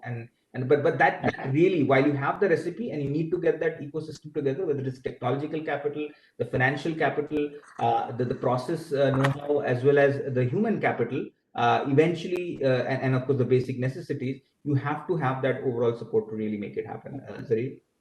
Thanks, Manas. Thanks, and I remain optimistic that with the new PCPIR policy that Mr. Santoshi was referring to, with some of the recent developments at Paradeep, I'm hoping that the reinvigoration of PCPIRs would be a step in the right direction. And that brings me really, Sagar, last word with you, and continuing from where Manas took off, an industry perspective of what support is expected from the government in addressing some of the challenges that we spoke about today, and how do we really ensure delivery and drive implementation focus and convert this huge promise into reality. Sagar, over to you.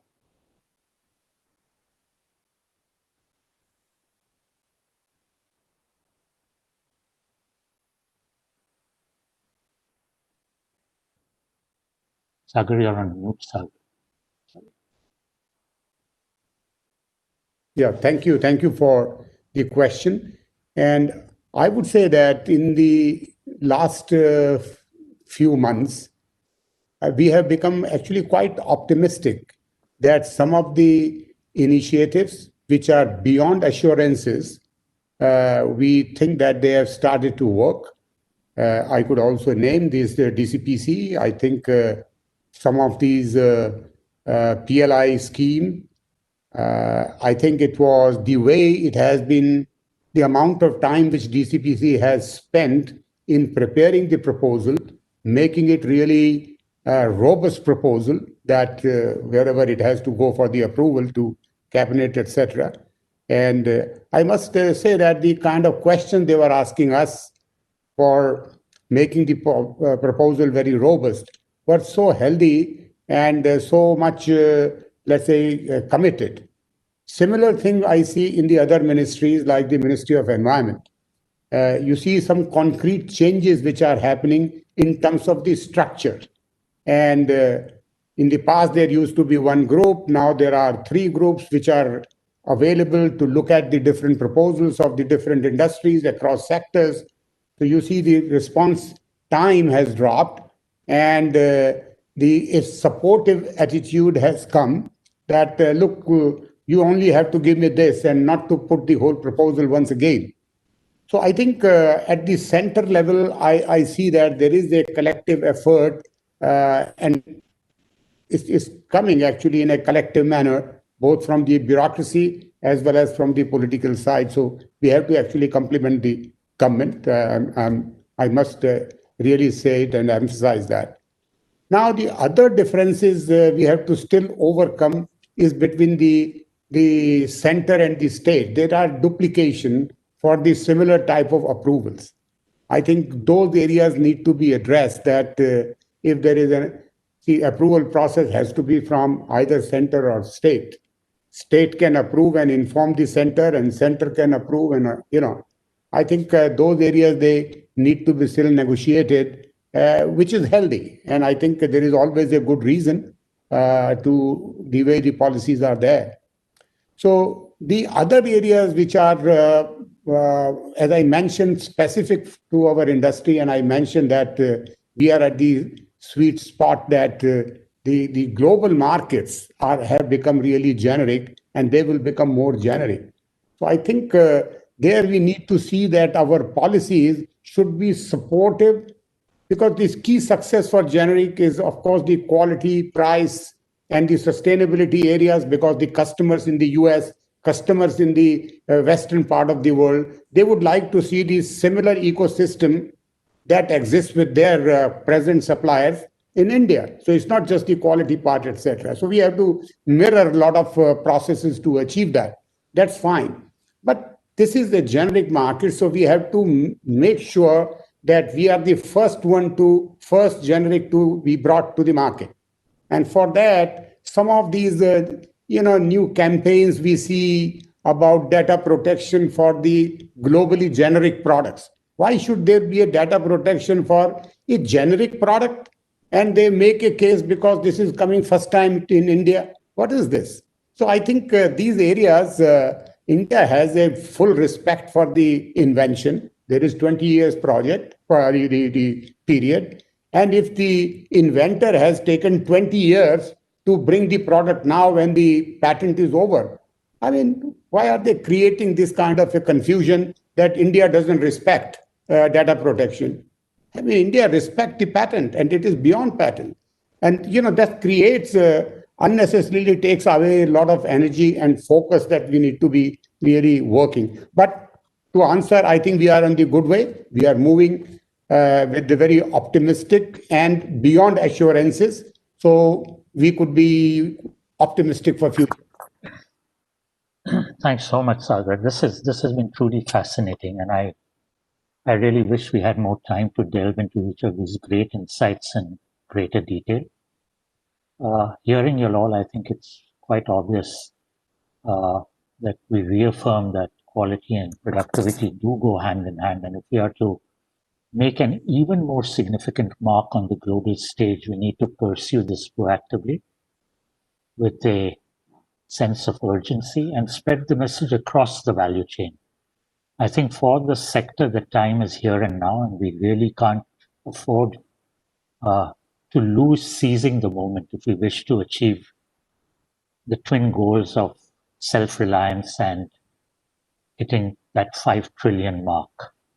This sector has always had the power of good and can be a key catalyst, and we must and we will rise to that challenge, as we've always done, to bring to life the vision of Make in India with, as someone said, zero defect and zero effect.